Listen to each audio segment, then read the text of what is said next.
स्वागत है स्टूडेंट्स आपका हमारे चैनल पर। आज हम करेंगे कक्षा 8 में विषय विज्ञान का सेट नंबर 5। इससे पहले हमने 4 सेट डाल दिए हैं। अगर आप नहीं देखें जरूर देखें, क्योंकि कोई भी सेट आपके एग्जाम में आ सकता है। आपको सभी सेट सॉल्व करने हैं ताकि आप पूरे में से पूरे नंबर ला सकें। और उनकी लिस्ट की जो प्लेलिस्ट है उनकी लिंक डिस्क्रिप्शन में दे दी जाएगी ताकि आप आसानी से खोल पाएँ। तो चलिए स्टार्ट करते हैं प्रश्न नंबर 1 से। पॉलीकोट किन पदार्थों का मिश्रण है? उत्तर हो जाएगा ब, पॉलिस्टर व कपास का। अगला है, एक युग्मज में पाए जाने वाले केंद्रों की संख्या कितनी होती है? बिल्कुल 1 होती है, ब उत्तर हो जाएगा। मलेरिया परजीवी का वाहक मादा एनीफ्रीज मच्छर। निम्न में से कौन सूर्य का ग्रह नहीं है? सीरियस। निम्न में से लिखित में से कौन एक पौधा गैस नहीं है? पौधा गैस जो पौधाघर गैस होती है, ग्रीन हाउस, नाइट्रोजन। स्कर्वी बीमारी किसकी कमी से होती है? Vitamin C. स्वस्थ मनुष्य के शरीर में तापमान कितना होता है? 37 डिग्री सेल्सियस। आयोडीन की कमी से कौन सा रोग होता है? गाइटर होता है। अब हमें उचित शब्दों से रिक्तता की पूर्ति करनी है। किसी वस्तु द्वारा एक दोलन के पूरा करने के लिए समय को क्या कहते हैं? आवर्तकाल कहते हैं। प्रबलता कंपन के आयाम पर निर्भर करती है। आयाम है ये, आयाम। आवर्ती का मात्रक हर्ट्ज होता है। सूक्ष्म जीवों में पाए जाने वाले हानिकारक प्रभावों का संक्षिप्त में विवरण लिखना है। तो आइए देखते हैं। सूक्ष्म जीवों से अनेक प्रकार के हानिकारक हैं, जैसे कि कुछ सूक्ष्म जीव भोजन, कपड़े, चमड़े, वस्तुओं को संदूषित कर देते हैं। अन्य सूक्ष्म जीव मनुष्य के रोग उत्पन्न कर सकते हैं, सर्दी, जुकाम, चिकनपॉक्स, क्षय रोग आदि। सूक्ष्म जीव अनेक जंतुओं में भी रोग उत्पन्न करते हैं। उदाहरण के लिए मवेशियों में एंथ्रेक्स रोग जीवाणु द्वारा, गाय में बुखार, मुंह का रोग आदि। आपको बस 3 ही लिखने हैं क्योंकि ये छोटा प्रश्न है, 2 नंबर का, 3 नंबर का, सॉरी। तो 3 आपको लिखने हैं ये। अगला देखिए, प्रतिजैविक क्या है और प्रतिजैविक लेते समय कौन सावधानियां बरतनी चाहिए? आइए देखते हैं प्रतिजैविक क्या है। प्रतिजैविक द्वारा उत्पन्न औषधियों से बीमारी पैदा करने वाले सूक्ष्म जीवों को नष्ट कर देती है अथवा इसकी वृद्धि में रोक देती है, जिसे प्रतिजैविक कहते हैं। स्प्रेप्टोमाइसिन, टेट्रासाइक्लिन और एरिथ्रोमाइसिन सामान्य रूप से उपयोग में ली जाने वाली प्रतिजैविक हैं, जिन्हें कवक और जीवाणु से उत्पन्न किया जाता है।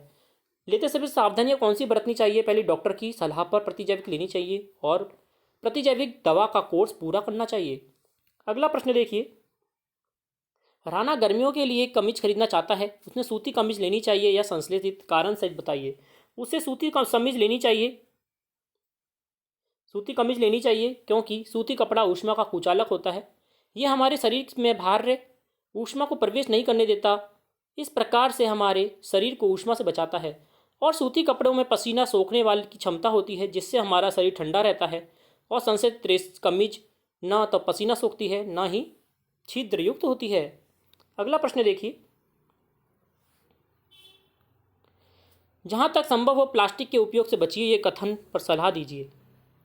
आइए देखते हैं। प्लास्टिक जैव अनिम्नीकरणीय मतलब कि नॉन बायोडिग्रेडेबल कहलाता है, क्योंकि प्लास्टिक अपघटित होने में कई वर्ष लेता है। यह पर्यावरण हितैषी नहीं है, यह पर्यावरण प्रदूषण का कारण बनता है। इसके अतिरिक्त जब इस संश्लेषित पदार्थ को जलाया जाता है तो पूर्णतः जलने पर लंबा समय लेता है। इस प्रक्रम में भारी मात्रा में विषैली धूम उत्सर्जित होती है या गैस उत्सर्जित होती है, पर्यावरण प्रदूषण का कारण करती है। अतः जहाँ तक संभव हो प्लास्टिक के उपयोग से बचना चाहिए। आइए अगला प्रश्न देखते हैं।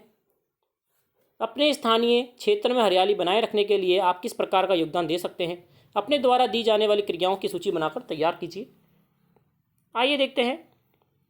अपने क्षेत्र में हरियाली बनाए रखने के लिए निम्न प्रकार के कार्य में हम योगदान दे सकते हैं। जागरूकता अभियान चलाकर, वन महोत्सव मनाकर, लोगों को नर्सरी में मुफ्त मिलने वाले पौधों के बारे में जानकारी देकर, जन्म दिवस आदि पर लोगों को पौधे उपहार में देकर, छोटे बच्चों की सहायता आसपास के क्षेत्रों में पौधे लगाने को लेकर, वन विभाग में कार्यरत को बुलाकर वनों के महत्व के बारे में लोगों को बताकर।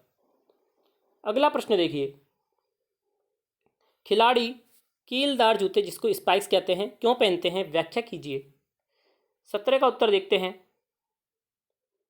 स्पाइक से घर्षण बढ़ जाता है। स्पाइक से फर्श पर पकड़ मजबूत होती है, जिससे कि फिसलने की संभावना कम रहती है। अतः खिलाड़ी स्पाइक्स पहनते हैं।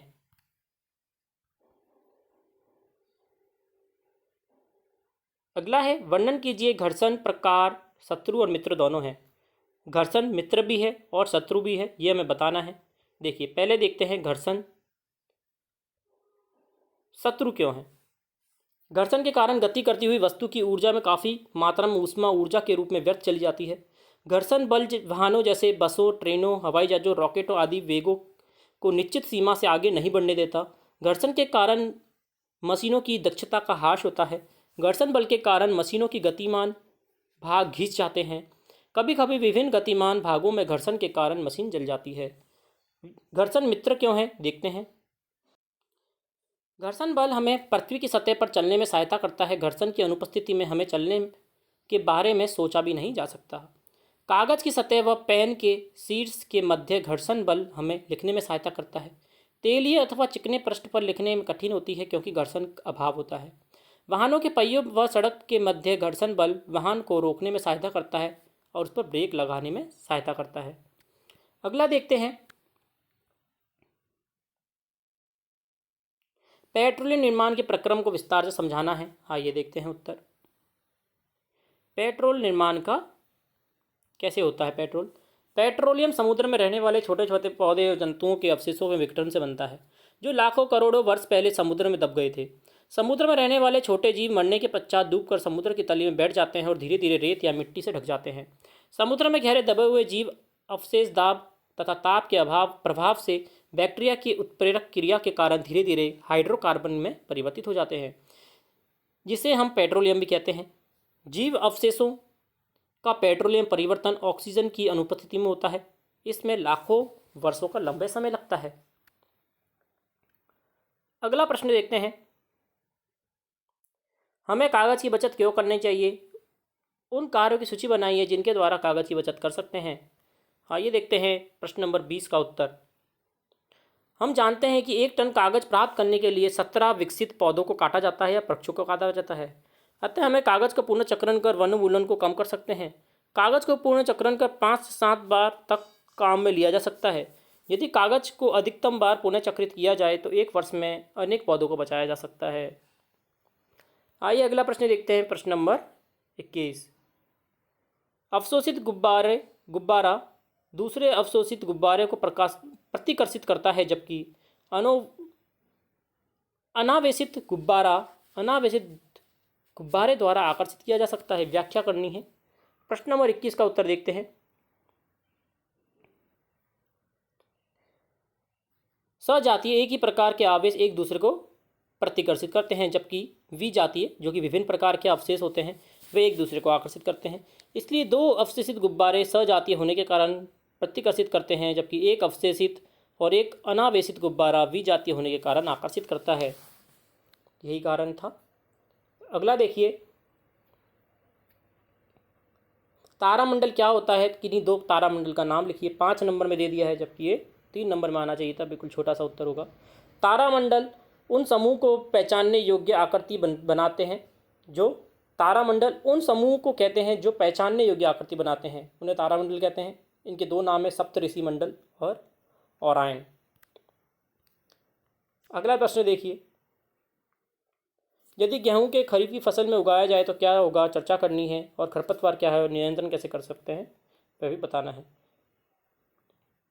यदि गेहूं को खरीफ की फसल में उगाया जाए तो वह नहीं उगेंगे, क्योंकि उन्हें उगने के लिए अधिक जल की आवश्यकता नहीं होती है। वर्षा ऋतु में जल की प्रचुरता के कारण बीज नष्ट हो जाएंगे।